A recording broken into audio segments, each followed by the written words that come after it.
Hey, what's up, everybody? Hope you're having a great day. My name is Jay, and you're watching Clouded Reactions.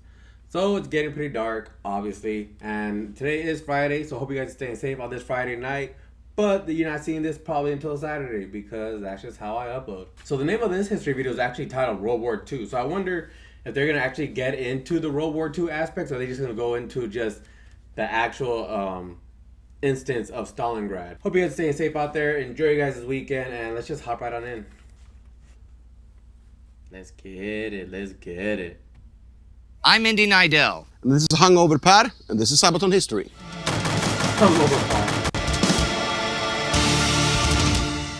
The Battle of Stalingrad was one of the biggest and most important battles in history. And our lyrics to the song Stalingrad is actually based on a Russian soldier's diary. Wow, is that so? Wonder what part? Hold on. Actually based on a Russian soldier's diary.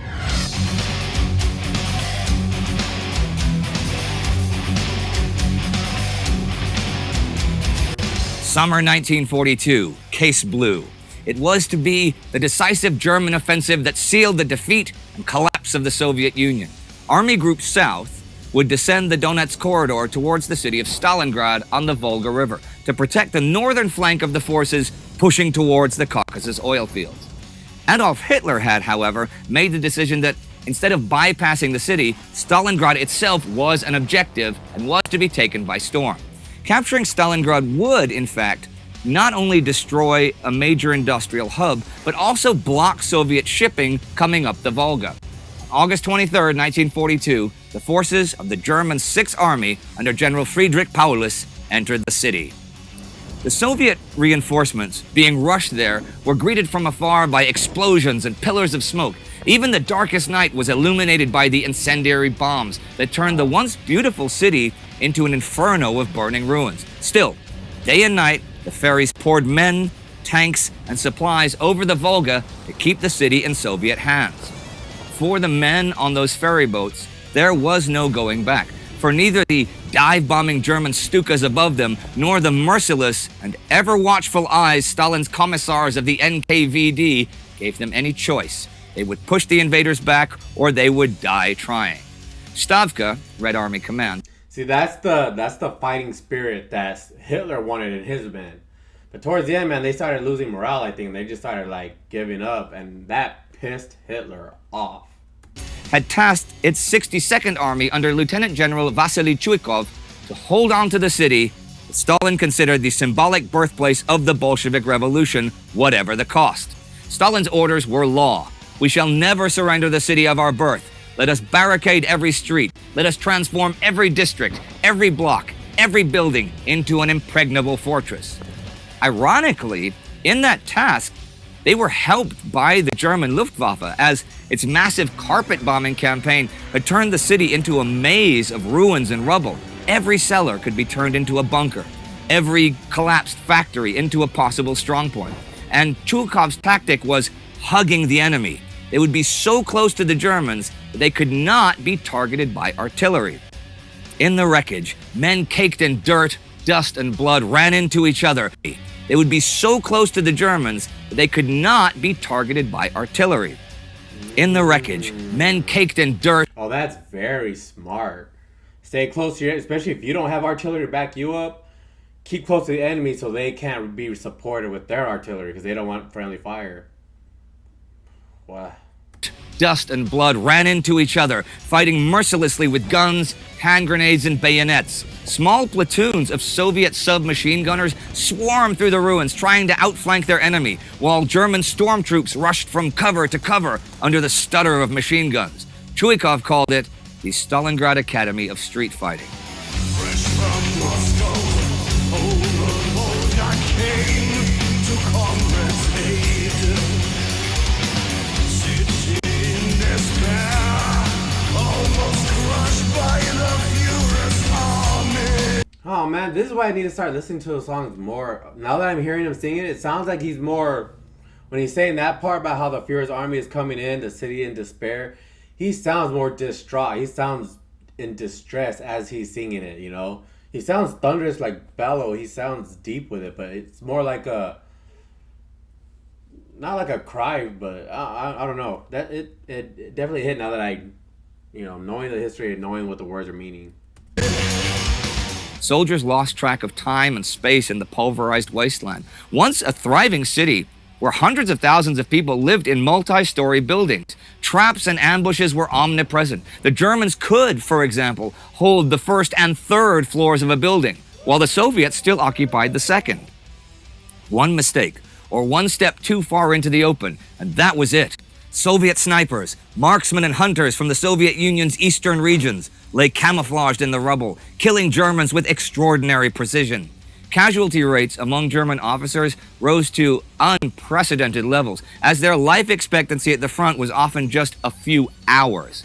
It was an extremely draining way of conducting war, both mentally and physically. No sleep was granted, as every night was illuminated by flares and harassing fire. This was not the warfare to which the Germans were accustomed.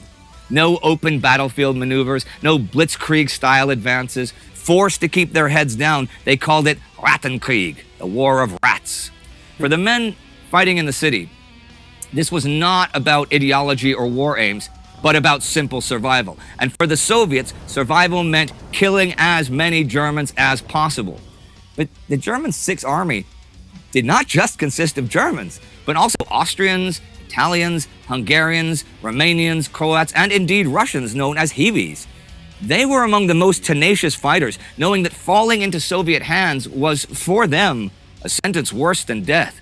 The communist regime had barely even any pity left for its own men, or the women and children still trapped between the two armies. During the final phase of the September battles, the Germans still made progress. The party headquarters of Stalingrad might have fallen on the 26th, but the rest of the city did not. Chuikov's credo that every man had to become a stone of the city was making a difference. For the Germans, attacking the Red Square, the Red October worker settlements, or the Barikadi gun factory was like attacking a fortress of steel and concrete. The main railway station changed sides 15 times in just 5 days. Hitler was Wow, imagine the chaoticness of that. 15 times in 5 days it fell in and out of each other's hands. Imagine the amount of dead bodies, man.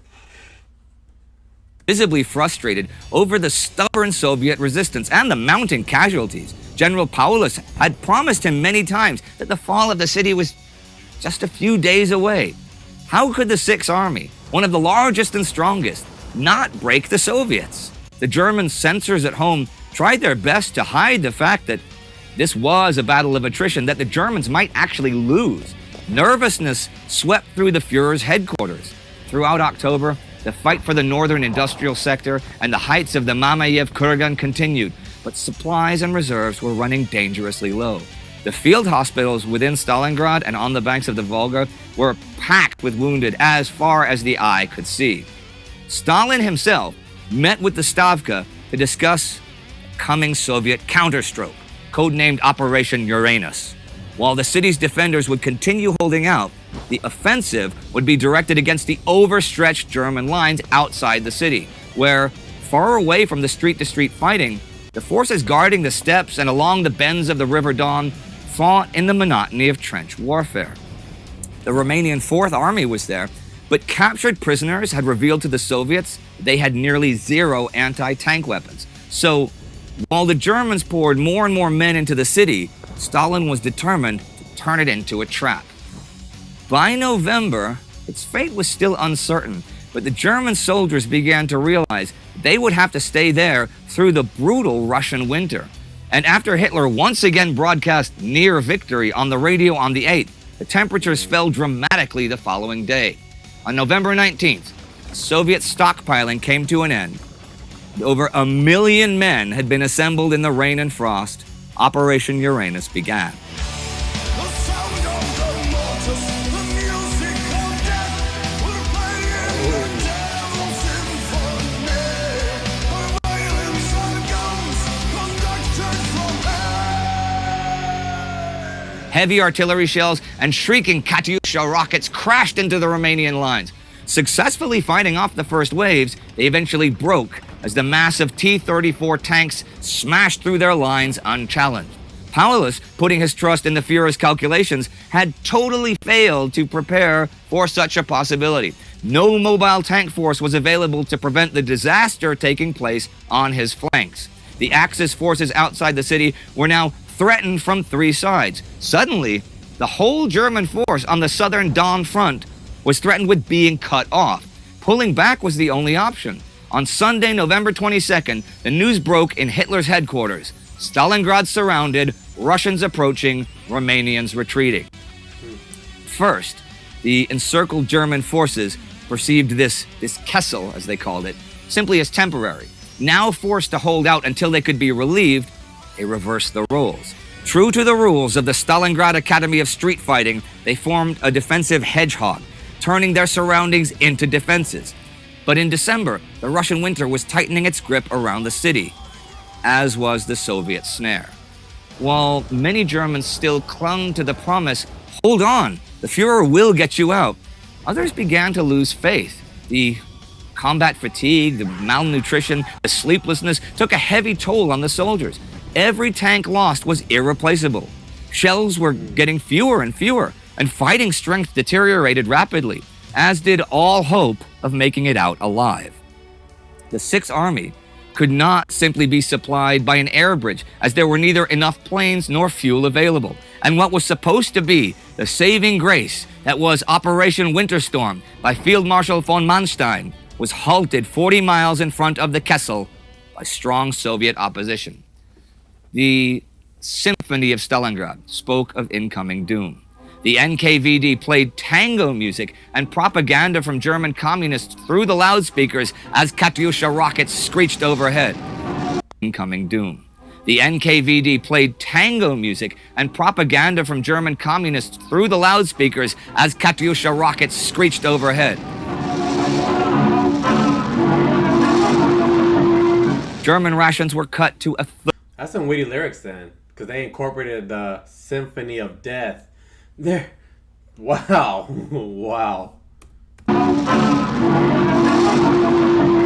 German rations were cut to a third in the hope that they would hold out until 1943. Cases of self-inflicted wounds and desertions increased. Despite the rumors that the Soviets would kill every prisoner, many had just simply had enough. Rations then became so small, soldiers were expected to live and fight off a small slice of black bread a day and whatever they could find for their soup. Draft animals were slaughtered, dogs skinned. Already weakened by starvation, thousands were hit by disease and frostbite. The overcrowded field hospitals were a gruesome sight of death and open wounds. Those too seriously wounded were just left to die. Wow. Huddled together in cellars, shivering in tattered gray overcoats, and with swollen, frozen limbs, the army was disintegrating day by day. There was not a single healthy man left in the Kessel. But Paulus refused to surrender, even as his army was pushed into the smallest corner of the city. Hitler had by now given up on the Sixth Army, ordering Paulus to hold out like the Spartans at Thermopylae and die for Germany's future.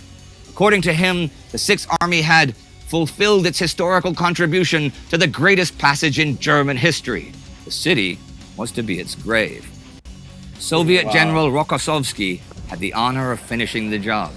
Soviet tanks, unchallenged by useless anti-tank guns without shells, crushed all resistance under their tracks. Many German officers shot themselves, while others made heroic last stands.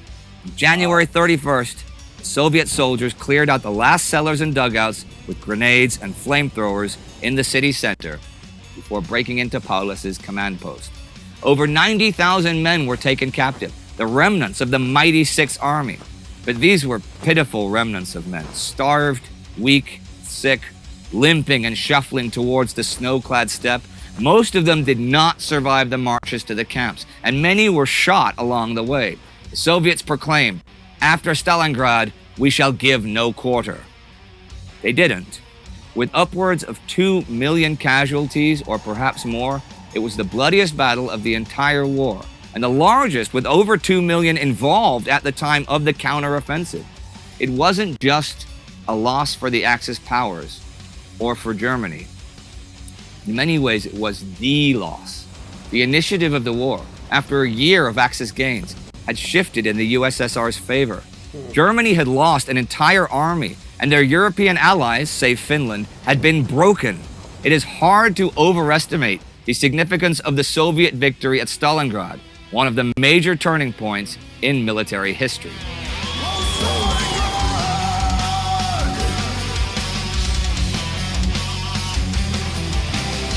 Yeah, man, imagine how far Hitler would have came to like completing his mission if they would have just let Stalingrad fall. If the Soviets just kind of like retreated, then reassessed what they were gonna do, and then maybe they would just lost their land to Hitler, and who knows what happened. But it's funny because Americans, we have this thing in America where like we came into World War I and smashed everything to pieces and won.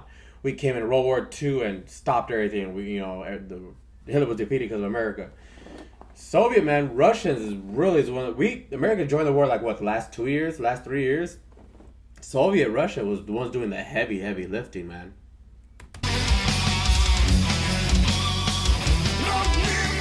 Alan Brooke, British Chief of Staff, said this: "I felt Russia could never hold. Caucasus was bound to be penetrated. Abadan, our Achilles heel, would be captured with the consequent collapse of the Middle East, India, etc.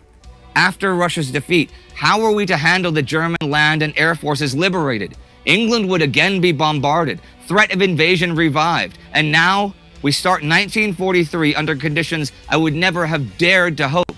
Russia has held. Egypt for the present is safe.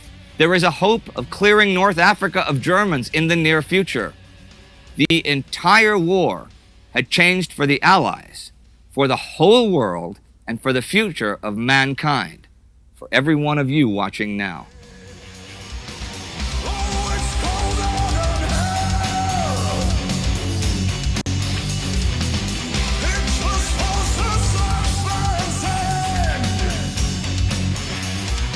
Now, Joachim, you said that the lyrics to Stalingrad were inspired by a Russian soldier's diary. Yes. Was a bit of a mess, actually, that one. I read all the books I could get my hands on. I watched all the movies. I even went through Anthony Beevor's, big pile. All of his books are big piles. That's true. And I didn't know where to start, actually. Okay. Sitting there trying to come up with the lyrics. There was so much info, but yet there was nothing there that got the juices flowing, I guess. That really put it down concisely. No, there's too much. You can't see the forest because of the trees, Ah, see? Metaphors. Anyway, I ended up with finding a translation of a Russian soldier's diary. And it wasn't complete. It was just a few pages that had been translated and found. And I thought that those were more inspiring than all the books and all the movies I read. Yeah, sure. I mean, I couldn't have done it without having read all of those books and watched all of those movies. Yeah. Because obviously that info can be used when I'm writing the lyrics. Did you have a favorite book or a favorite movie that you would recommend? On Stalingrad? Uh-huh. Anything but Anthony Beevor's big book. It's amazing, but it's so boring. Now, I use Anthony Beevor for the World War II in Real Time channel. I use him as one of my sources, and everything he writes is massive. And there's a trick. Don't tell Anthony Beevor I said this. But there's a trick. You read one page and go, "That's very interesting," and then you skip 2 pages and read the next page, and you basically get the entire story without having to read the whole thing. I just said that on camera, so somebody is going to tell Anthony Beevor. Okay, but listen, Per, you said you were talking about a story about the band in Stalingrad and not just the lyrics in the song. Yeah. I mean, today the city is not Stalingrad. No. It's Volgograd. Right. But we had the opportunity to play in Stalingrad because of the 70 years anniversary of the battle. Okay. So there was this promoter who organized an event. Yeah. However, some local politician thought that Sabaton was a bad idea. There are sometimes, especially in the old days, there were more. And how many times has that happened to them? Because I remember we heard this before with Carlos Rex. Then they was talking about how he changed the lyrics for what was it? Was it Reign of Terror or was it Counter? It wasn't Counter-Strike. That we were just talking. He was just talking about this in another video. Politics, man, just constrains an artist's creativity, man. Or not even that. Just like people just going out just to go to a city. I guess they're scared that it might revive some kind of like something in the people. But I don't know, man. I don't know. What do you guys think? Controversies around the band. Okay. And this local politician had the idea that Sabaton is not coming there to celebrate the 70 years anniversary of Stalingrad, Sabaton is coming there to make a statement and burn the Russian flag on the stage. He decided that all by himself. Yeah, we were actually not allowed to enter the country due to bans on our passports. I mean, I did write a letter, a response letter to this, which was a public letter which was published in newspapers. In Russia? In Russia, okay. yes. Where I stated that Sabaton is a non-political band. We are not there to make a political statement. We are there to perform a show for our fans. We are honored to be part of the 70 years anniversary of the Battle of Stalingrad. So the passport ban was lifted. Okay. But we never were able to do that specific show. Oh, that's a shame. That would have been hype for the people, for the fans there in Russia, man. But you did make it to Arlanda Airport, though. Yes. That's the Stockholm airport. So here we go. Here's a fun little story. With the stupidest. It's not weird stupid. This is a story. great story. Okay. The band is not allowed to enter Russia, Right. but my passport is lifted earlier Okay. in order to go to Stalingrad to meet with media Okay. and explain the story. At this point, on the behalf of the promoter, I'm in business class flying. Okay, cool. There's two people in the business class. It's me and it's the Swedish artist Dr. Alban. Dr. Alban. That's okay. And I guess we're not allowed to use a clip of Dr. Alban's music. No, that's a shame. Hallelujah! There we go. there we go. You and Dr. Alban. That's a weird. Yeah. Okay. So we board the plane. We're sitting there I like, don't know okay, what that is. fair enough. We're gonna go to Russia, and I'm changing plane in Moscow and going to Stalingrad. Right. The plane is broken. Okay. Is it Aeroflot? It's an Aeroflot flight. and it's Sorry, broken. sorry, Russia, but it's broken. it's impossible. It's broken. Kaput. Okay. Okay, so we're on the plane, Yeah. and they come to us and they say, "Hey, the plane is broken. You have to leave, and you Okay. will get a new flight." Okay. So they only take us two. The rest Okay. of the people are sitting still in the plane. In the broken plane. In the broken plane. And they take me and Dr. Alban, and we get new flight tickets for the next flight. Okay. And then they give us a table at O'Leary's in... in Terminal 5? Yeah. Yeah, sure. You can't miss the O'Leary's in Terminal 5 at Arlanda Airport. I'm sitting there with Dr. Alban, and he's having a long discussion talking to the Russian promoter, because obviously he's playing a show that night. Right. Oh, in wow. Moscow. And he is ensuring that he will arrive, and he wants to play the show late night. Okay. Even though it's gonna be very late, because our flight is gonna leave at like 2 o'clock in the night, and we are Oh, wow. That late. yeah, and we're skipping time, so he's gonna land at 4 or something, and he wants to go on stage very late. So he's gonna go get there at like 4 in the morning. He wants to go on stage at like 5 in the morning. Yeah. Okay. And he says the show is still on, and he has some kind of argument with the promoter who doesn't believe in this. And at some surprised. point, Dr. Alban is making this statement very loud, as he is. I wish the Nazis won World War II, so there would be some kind of you guys would have some manners. And I'm sitting at the table next to him, and It's like, did you have to do it with me sitting right next to you? You couldn't wait. You couldn't hold it in. Jeez. Oh, shoot. Did I mute it? Oh, how did I do that?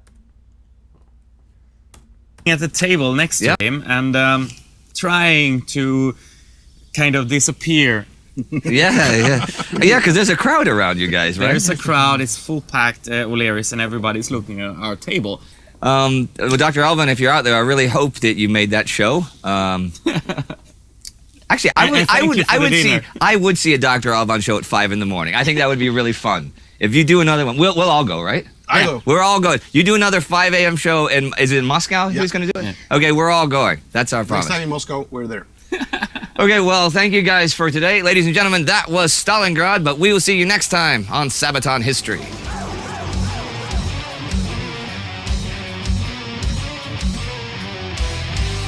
So if you subscribe and if you become a patron, you have the chance to get our old Sabaton albums with in-this comments talking about the historical background of each song, similar to this video, but in an audio format. Really beautiful, really nicely done.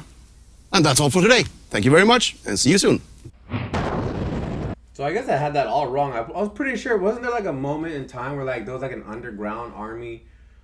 I thought it was Stalingrad, where like they're trying to push the Nazis out. I didn't know it was just nothing but soldiers. I mean, and not just Russian soldiers, of course. They mentioned a whole bunch of other ones, Austrians and a whole bunch of other people.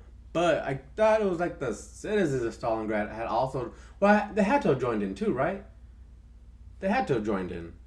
Because literally the whole city was being overrun. The whole city was about to be taken by the Nazis, by Nazi Germany. So, and you saw it, man, complete destruction. Like you guys already know. I'm trying to just explain it to really myself, I guess, because everybody who I'm talking to already knows this.